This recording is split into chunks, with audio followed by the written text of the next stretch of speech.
Hello,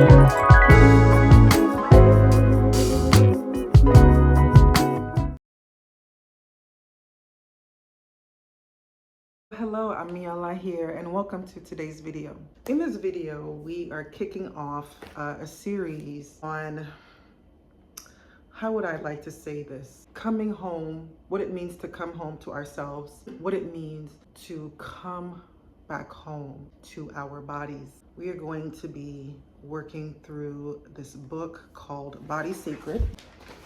Right? We're going to be working through this book called Body Sacred. And as I am reading through the different chapters, I'll try to share a little bit of some of my own stories of how my life relates to some of this. But before we get started, I want to do a couple of things. I want to first have a moment of silence for a young lady by the name of Tamilore Odunsi, a British Nigerian woman who was studying at the University of Houston.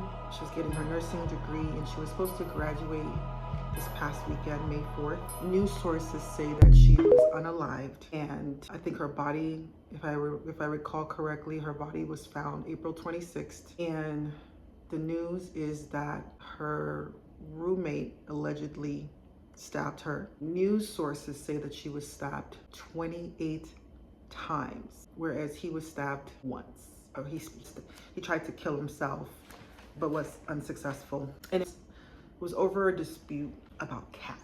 So I want to take a moment of silence just to honor the breath of life that this woman had before it was snuffed out of her. She had a bright future ahead of her. She was 23. And the person who allegedly committed this crime was a 40-year-old man. All right, so let's just take a moment of silence. So the whole premise of my platform, The Sensuous Siren, it is designed to remind you that your body is sacred, okay? And it is your responsibility to protect this one body that you have, okay? You're not getting another. This is not a dress rehearsal where you can afford to make mistakes when it comes to your personal safety. And you have to use every tool that is available to you to protect yourself, all right? Here's what I want you to be mindful of. When you leave your house, you are stepping into a jungle, okay? You're stepping into the wilderness. You're stepping into area people, mammals exist, all right? You've got lions, you've got tigers, you've got squirrels, you've got rabbits, you have cows, and you have cattle, and you also have humans, all right?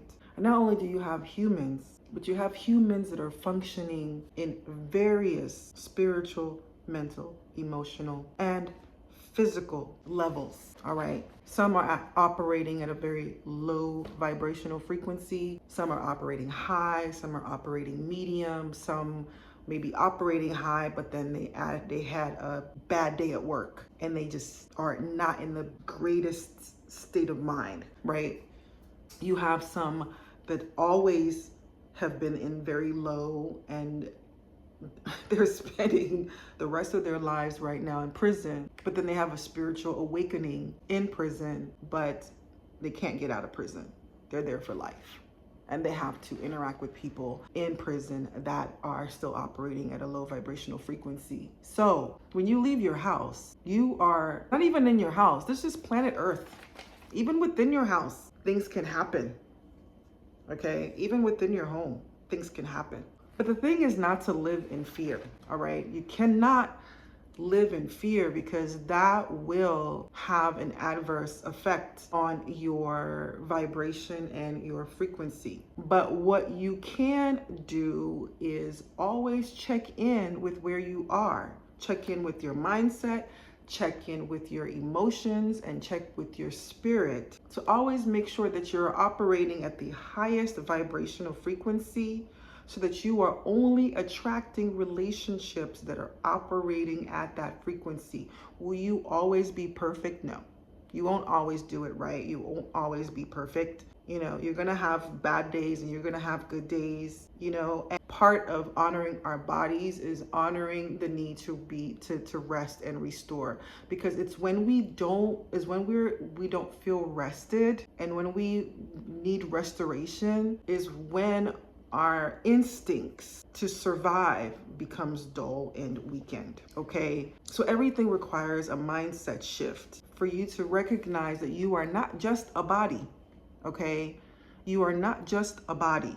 You have a spirit and a soul, and you have guardian angels, you have orishas, you have ancestors that see the terrain, that see higher than you do, that can guide you to make sure that you are not going into the lion's den. Okay, spirituality is not something that you read, it is a feeling. You have to feel it. You have to feel when something is off or on.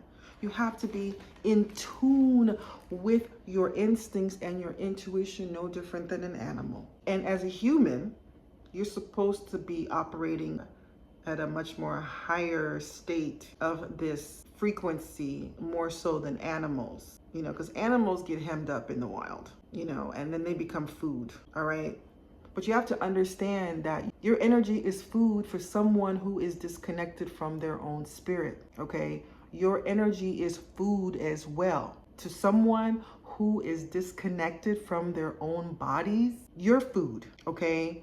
And if you are disconnected from your own body, if there is a split between your mind and your spirit, you're going to look for food. You are going to look to consume energy. You are going to be an emotional and energy vampire. Okay. So this is one of the reasons why I have set up certain offers on my website to help you come back home to your body, to help you come back home to yourself. Okay. So right now, I want to talk about this book called The Body Sacred, because this is what we are working through.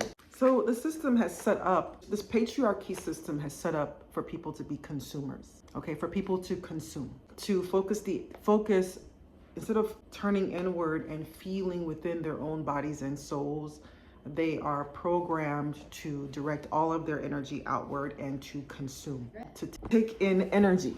All right. And so you have a lot of narcissistic people in our society that are looking for humans as food, no different than an animal is looking for food in the wild. Okay. To eat and to be satiated. All right. And men are like this and women are like this. This isn't just a man thing. This is a woman thing. Women who are contaminated by patriarchy thinking are also focused on consuming as well. And it takes work to break that. And so we'll talk about some of the offerings that I have on my website that is meant to help you, again, to come back home to your body so that you're not consuming the energy of others or needing someone's life for you to feel full. Okay. Because America is a dangerous place.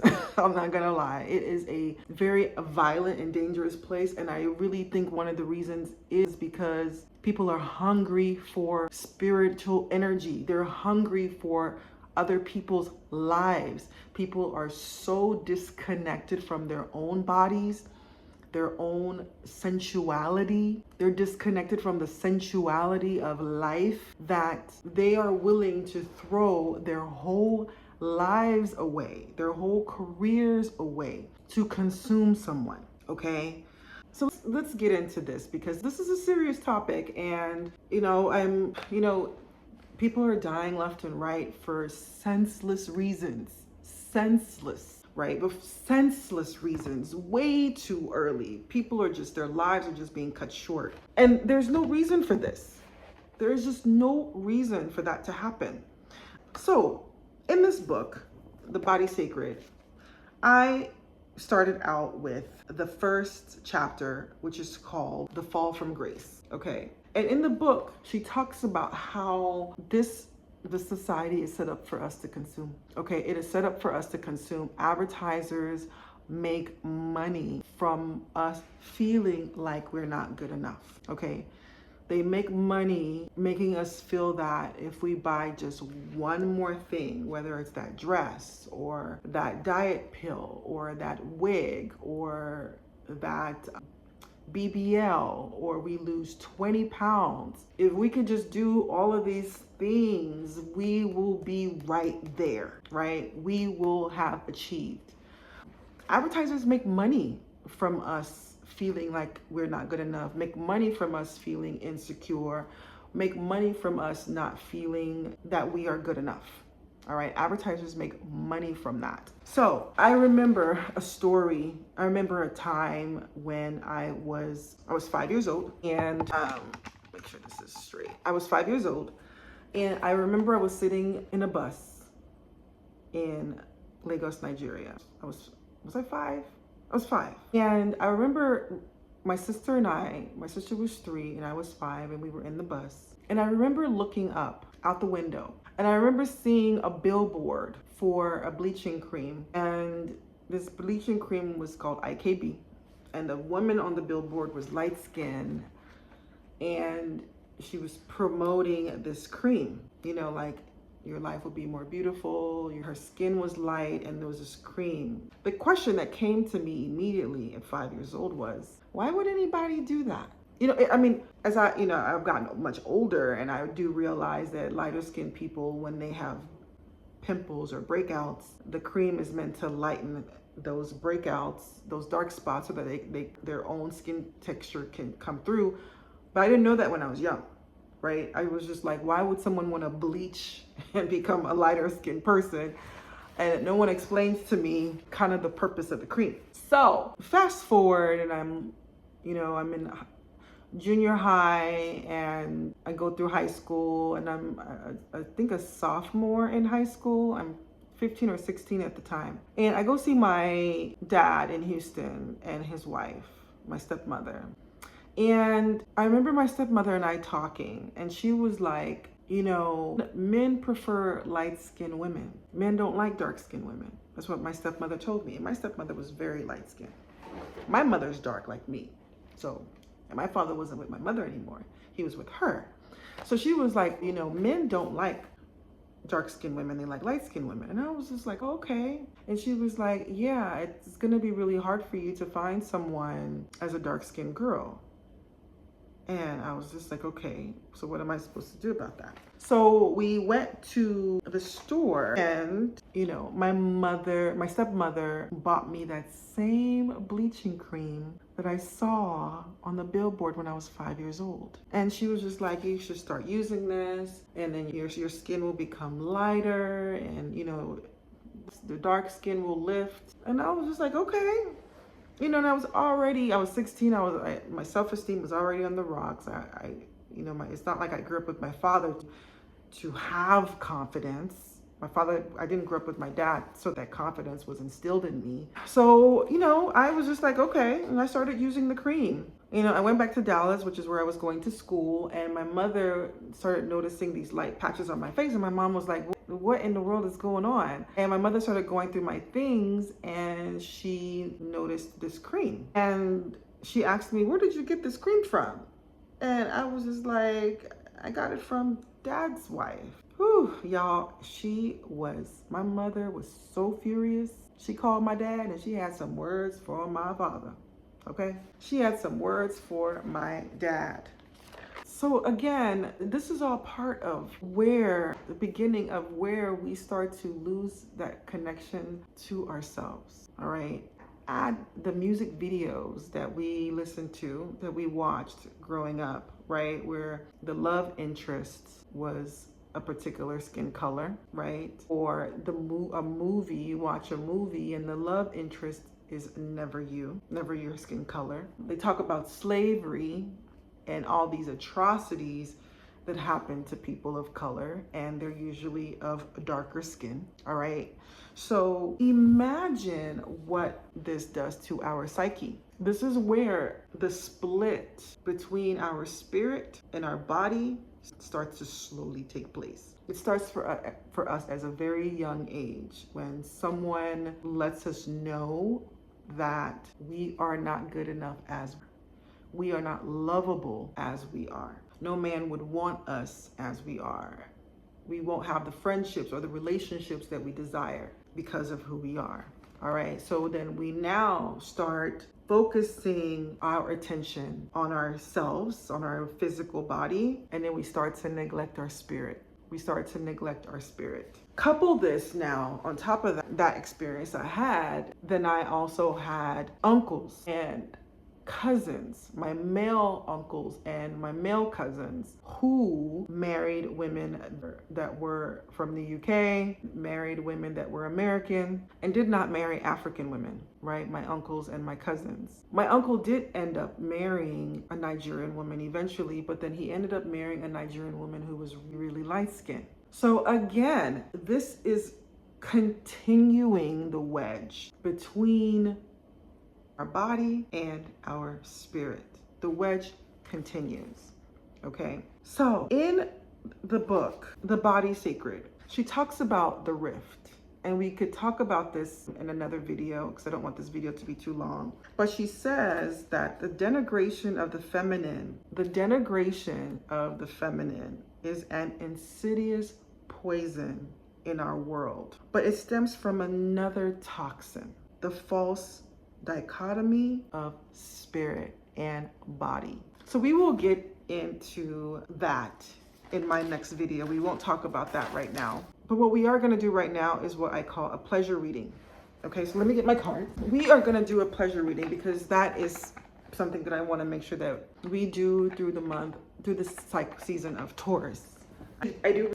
Readings are a great way to make sure that you are moving your life in a particular direction. I like to do pleasure readings because I want to make sure that my life is moving in the direction of pleasure versus pain. And again, it's up to me that I am moving my life in that direction. It's up to me that I'm operating from a high vibrational frequency. It's up to me that I am allowing spirit to guide me versus me just walking around disembodied, okay?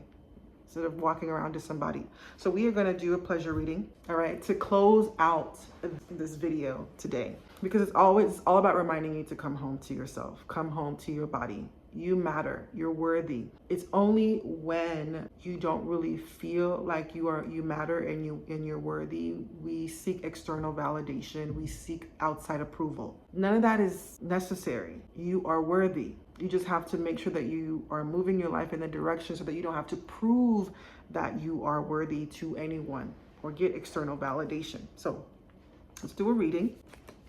We're gonna guide our lives in the direction of pleasure. So let's do a reading. So what would feel most pleasurable to me as I go on about my day? What would feel most pleasurable to whoever's watching this video right now? What would feel pleasurable to them as they go about their day? What would feel super pleasurable right now? What would feel so pleasurable? So this is the card that I pulled, all right? And let's see what the card says. To listen close. All right, so what does it say? It says, they say when someone tells you who they are, listen. But the challenge of listening is a question of presence. Most of us listen to another person in order to react. We wait for our turn to respond, projecting the best or else most reactive versions of ourselves outward in a bid to center ourselves and be heard. So here's the action. To be present is to completely connect with someone else in the moment, drinking in every word they say, literally and figuratively. Listening is a practice in big empathy, divorced of expectations or demands. Instead, ask you to simply serve, to witness the divinity in another, imperfections and all. Try deep listening today. You'll be amazed at how rewarding it really is. So that is my pleasure reading for you today. Whoever you're talking to today, whoever you are interacting with today, listen close. Until we meet again, take care.